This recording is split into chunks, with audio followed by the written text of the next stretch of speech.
is.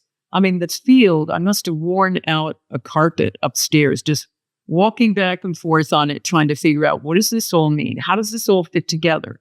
What is this? What are the implications of this? And what on earth is quantum coherence? And, all of those things, and trying to also turn that into language that ordinary folks can understand, including me.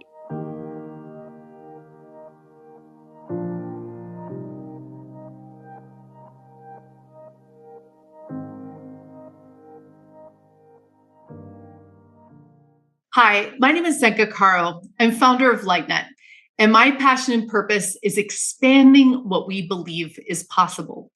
We are here today with Lynne McTaggart. She is an award-winning journalist and author of 7 books, including The Field, The Power of 8, and The Intention Experiment. Her work has brought into view a new science, and her books have been translated in over 30 languages for a reason. She is bringing about an entirely new science, underscoring the ideas of consciousness and its incredible power, especially when we come together in groups of 8. I guess my primary purpose in life is being a writer, a communicator. And that's something I knew I wanted to do from the age of 7. I was always going to be a writer. I was always going to be a journalist, too, by the time I got to my teens. I also wanted to be a disruptor. I am told from my high school reunions, and I don't remember this, but at a very, very young age, when John F. Kennedy and Richard Nixon were running for president, and I lived in a very Republican town, I had set up a voting booth with my little chums in primary school, and I told them they all had to vote for John F. Kennedy. Now, even my parents wanted Nixon to win. So I guess those 2 strains were really present in me. And I went on in my 20s to become a journalist. I was going to put bad guys in jail.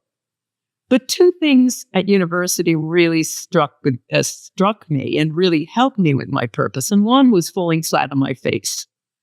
I transferred from Northwestern, which was not difficult for me, that experience there, to Bennington College, which is kind of the wild woman of the 7 sisters, and a very intense place. And there was no place to hide.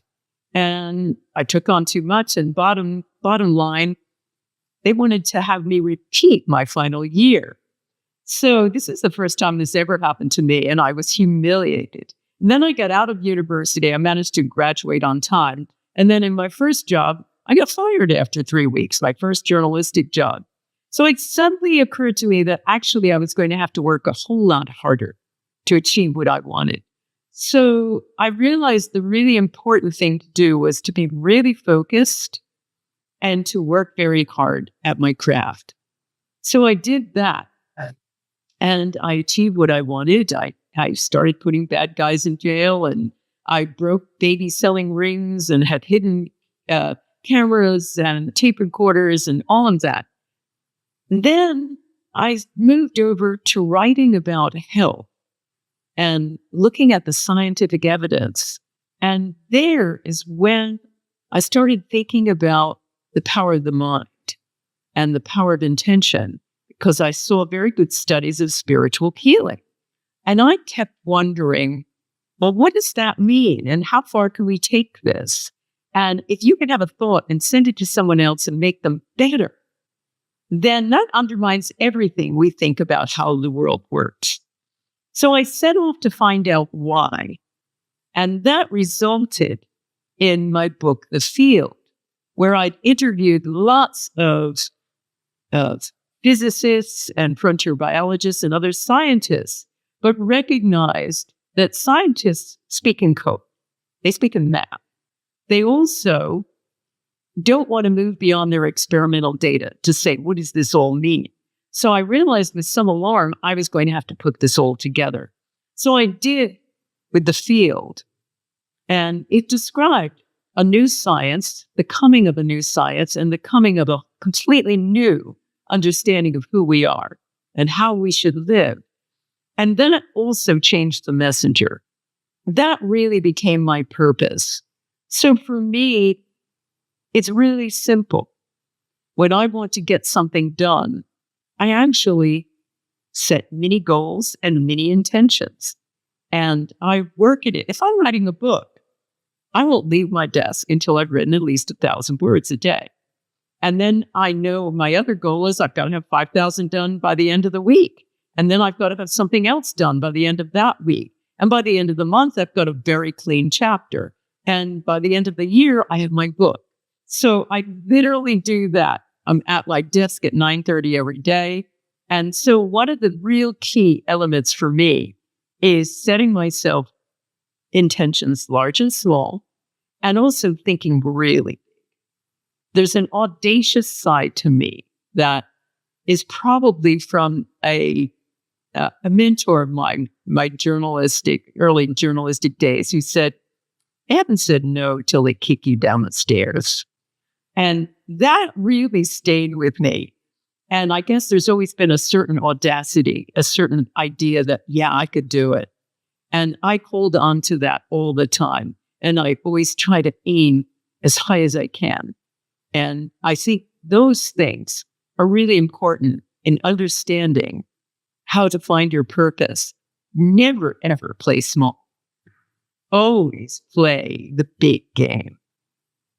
One of the struggles that I encountered was working sometimes with editors whose work I didn't agree with. And I'm an editor myself, so I appreciate good editing. It's not like I say you can't touch any word of mine, but I appreciate good editing and I appreciate and understand bad editing. And I had some struggles with some editors who I just felt didn't have the same sense of language that I do. And the words are really important to me. The rhythms are really important to me. So I think it was that struggle of maintaining my own integrity that was difficult sometimes. And also, I think the trying to put together what are some big ideas. I mean, this field, I must have worn out a carpet upstairs, just walking back and forth on it, trying to figure out, what does this all mean? How does this all fit together? What is this? What are the implications of this? And what on earth is quantum coherence?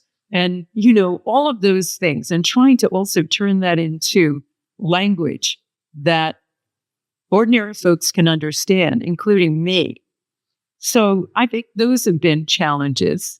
And also realizing if you're creating and talking about a new paradigm, the scientific community, the standard scientific community is not going to hug you back. They are going to say things, they're going to say critical things without really understanding.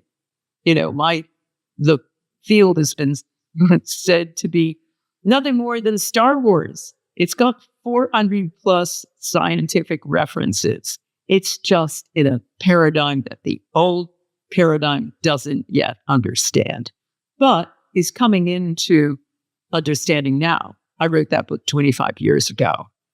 So I think it's that, also maybe a text from, we have a magazine called What Doctors Don't Tell You, and we write about what works and what doesn't work in conventional and alternative medicine. Mostly what doesn't work in conventional medicine and is dangerous, and what works and has been proven in alternative medicine. And, occasionally we get skeptic organizations trying to shut us down and try to take us out of newsstands and all sorts of things like that. And we've learned, again, these people are not going to hug back. And, you have to stand up and fight for yourself sometimes, which we've done, and we've prevailed. How have I affected the people around me by living my purpose? Good question. My family, first of all, we're all really close. They live in the same town as us. We have 2 adult daughters. They both work for us. One is our chief operating officer, and the other one does all of our design work. And so we are really, really close. And I think we had uncompromising views about keeping family as number one. So for me, while I had many ambitions to write, et cetera, I never wanted to do any of my work at the expense of my family. So my family always came first. And we did that even with our business.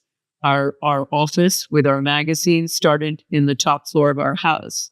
And then after a while, we moved across the street.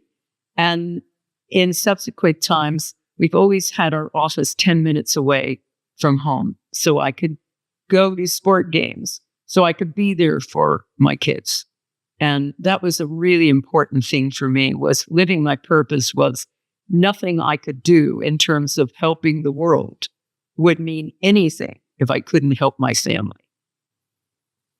So that was number one. Number two was trying to live in an uncompromised fashion, having a set of values that I would bring to my team and working with my team.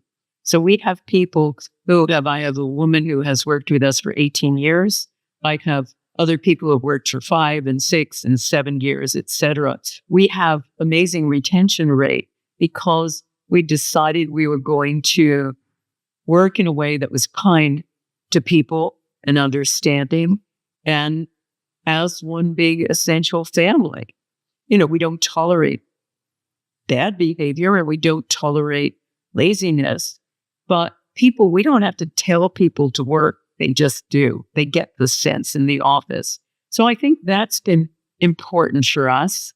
And I think what's been really important is to put intention in every area of my life and to realize that intentions work every day, that my thoughts are beaming out 24/7.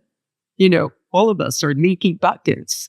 We're sending and receiving all the time. And I guess what's been really important, I haven't talked about, is it's been really important in all of my life to do something that helps.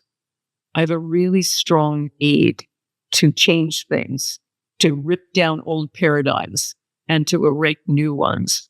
And I have a really strong need to help other people. And so I think that is woven through with our work with What Doctors Don't Tell You.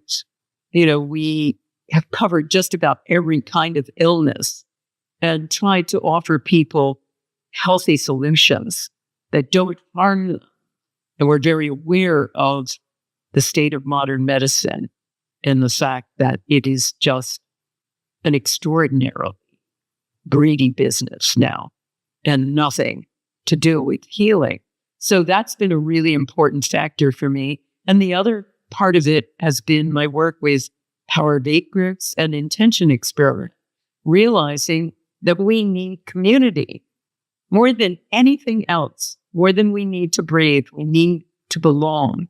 And so creating these small groups has been a really important part of my life and a big intention experiments, because I've seen massive healings with people who have healed a medical condition, stage 4 cancer, 3 people getting up out of their wheelchairs, untold people, stage 4 cancer, reversing it.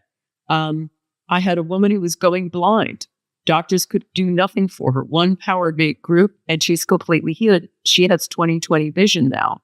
We've had so many situations like that where people have been healed as a result of just coming together in this group and doing these techniques that I teach them.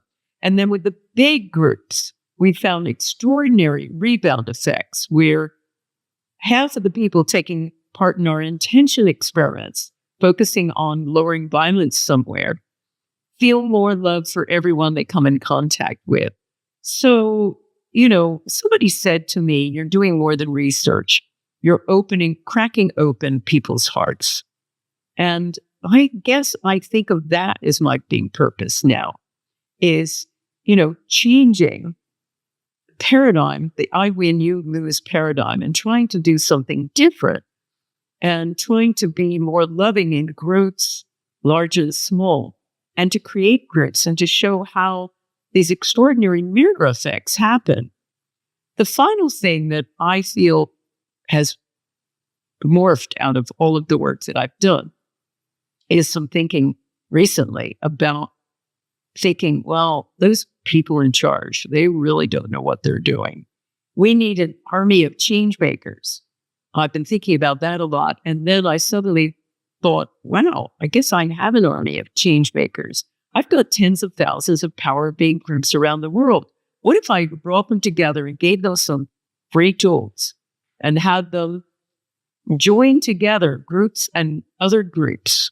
We could affect change from the bottom up. We could affect change in their own communities and then start moving into larger spaces at a totally different way of being. So that's what I've been doing now in what I call the 8 revolution. So I think that, my purpose is to change the way things are. And I guess I do it one word at a time. I think if the majority of people lived out their purpose, we'd see a very, very different world, because we see violence primarily occurs because people are frustrated. They feel hopeless. They feel anger beyond and infuriated because they are stopped from doing something, or they don't even know what they want, but they know they don't want this. So I think if people were guided and helped to live their own purpose, to find out what it was and how to get there, and that sometimes it doesn't require all the money in the world to do this. It requires focus, commitment, a bit of audacity, and the desire to reach for the stars. Then they can get there. And if they do, they're going to be happier, and that happiness is going to radiate out to their entire social network. So if you imagine all of the people doing that around the world, you suddenly have an earth aglow in happiness and fulfillment. Are you looking to begin your life of passion and purpose? We are waiting for you with our groups of 8 to 12. These loving teams are formed to look over our success data to find the fastest and funnest and most direct way for you to find your purpose and calling in life. To find out more, go to holomovement.net/purpose.